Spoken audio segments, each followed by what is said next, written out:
You're listening to BFM 89.9, the business station. Kamal Malhotra, the UNDP representative for Malaysia, spoke with Carla Newman on where Malaysia ranks on their equality index and the race-blind measures that the government needs to take seriously. The UNDP just released its Human Development Report 2011. How did Malaysia stack up compared to other countries in the region? Malaysia has a HDR ranking in this report of 61 out of 187 countries. So it's about a third of the way down from the top. And in terms of East Asia, it's somewhere in the middle. It's lower than countries like the Republic of Korea, Singapore, Brunei Darussalam on the one hand, but it's higher than countries like Indonesia and Thailand and Vietnam on the other. So that's a quick summary of where Malaysia stands. Would you say that Malaysia is on track to become a developed nation by 2020? From the UN's point of view, we have a much broader definition of what a developed country might look at. There is no established UN category of developed countries, but if you look at what countries would need to achieve to be given that kind of status, it would have to be very broad-based development, not just, reduced to a figure of income or income per capita. The government, of course, has focused on becoming a high-income nation. When we stress developed country, it would have to look at a lot of the non-income dimensions, including issues to do with human rights, democracy, environmental sustainability, etc., in addition to looking at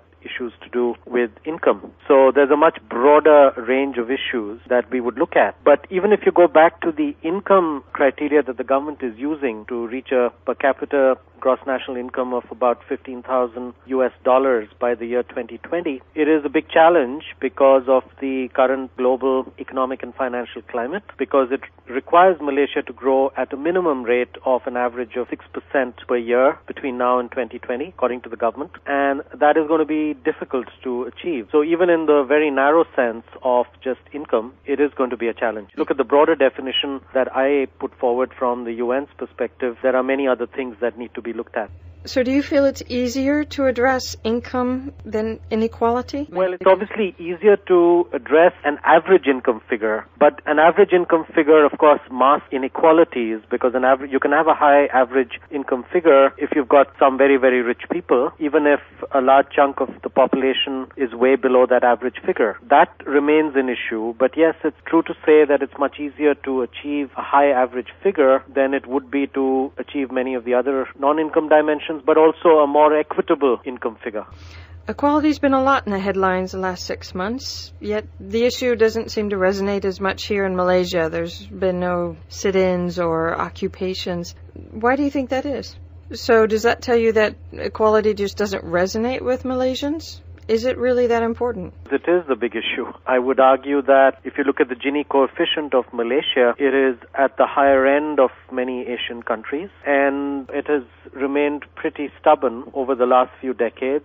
Can you explain what is the Gini coefficient? Gini coefficient is a very widely used and recognized measure of income and wealth and asset inequality, depending on which Gini you calculate. A value of 0 shows a very equal society, whereas a value of 1 shows a very unequal society. Normally, Gini coefficients higher than 0.4 are regarded as highly unequal societies. Malaysia's Gini coefficient has remained closer to 0.45 for a long period of time and has remained pretty stubborn around that. It went up to about 0.48. It's now down to about 0.45. Here we're talking about the income Gini coefficient. If we look at the wealth Gini coefficient, I suspect it would be much higher, which means much more unequal than the income Gini coefficient. And what do you mean by inter versus intra-ethnic inequality?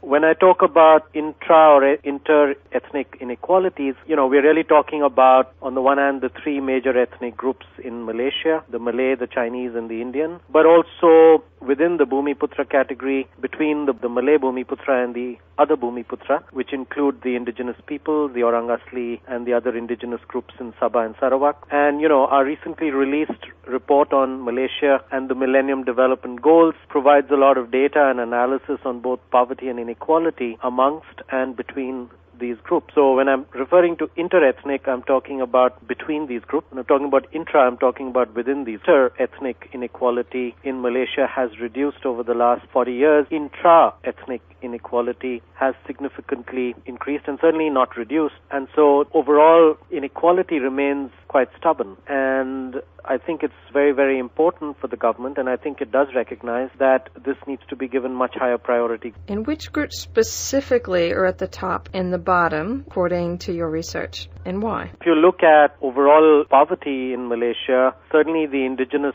peoples of Malaysia who are in the Bumiputra category but are classified as other Bumiputra would be disproportionately represented in the poor category. I think our report showed that they are about 11% of the population but account for 50% of the poor. So overall, you certainly have that as fact. If you start looking at urban poverty, it's a different picture. There, our report indicates that urban poverty is more likely to have a Malaysian Indian face, but that is not true overall. If you're looking at rural, it would certainly be the Malay population, but within that, the other Bumiputra category. Former Prime Minister Dr. Mahathir said that Malays can't yet, quote, stand tall, unquote, without affirmative action, even after about 40 years of affirmative action.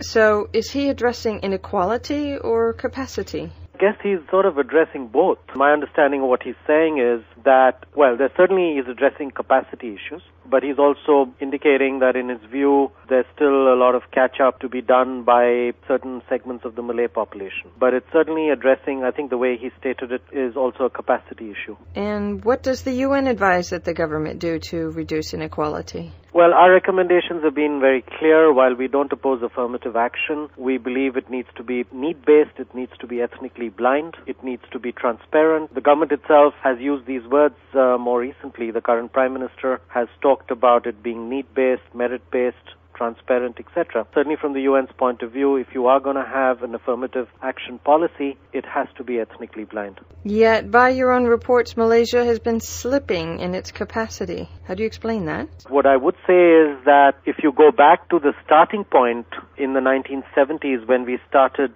looking at the human development concept, and last year's 20th anniversary human development report looked at countries over a 40-year period to see how they had done. And while Malaysia has progressively and gradually increased its human development score and ranking, it has certainly not done as well or as significantly improved its score compared to some of the countries that had a similar starting point in the region, which include Singapore and the Republic of Korea. The Republic of Korea and Singapore both started at roughly the same point in the 1970s. In fact, the Republic of Korea had a per capita income in 1970s, I believe, which was somewhat lower than Malaysia's. But of course, at this stage, the Republic of Korea is way ahead. And the ranking in the Human Development Index for the Republic of Korea in 2011 was 15 as opposed to 61 for Malaysia. For Singapore, it's 26 as opposed to 61. Yet your report also addresses climate change and has recommended feed-in tariffs. Can you talk about what recommendations you've made to the government? This is more linked to sustainability issues, and on the feed-in tariff, UNDP has played an important role in contributing to the Malaysian government's decision to implement a feed-in tariff system starting around now, which was announced in Budget 2012. We have a major program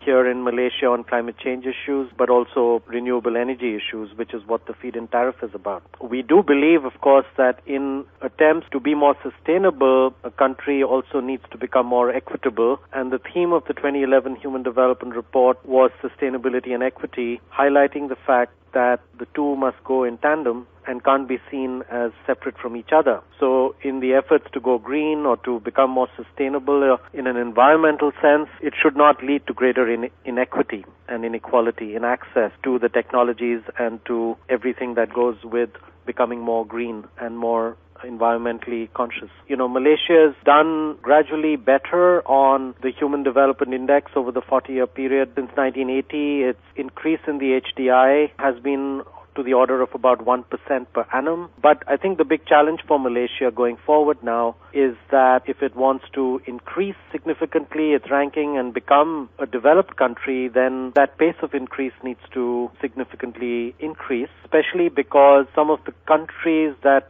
have remained behind so far are fairly rapidly closing the gap. Like Indonesia, like Vietnam in particular in this region are very rapidly growing, very rapidly improving their HDI scores, and I think that's very important that Malaysia address the challenges that it faces and maintain an accelerated pace of human development. Thank you for speaking with us. All right, thanks very much. This has been Carla Sapsford Newman with Current Affairs. We've been speaking with Kamal Malhotra, the UN Resident Co-ordinator for Malaysia. And you're listening to BFM 89.9, the business station. BFM 89.9, the business station.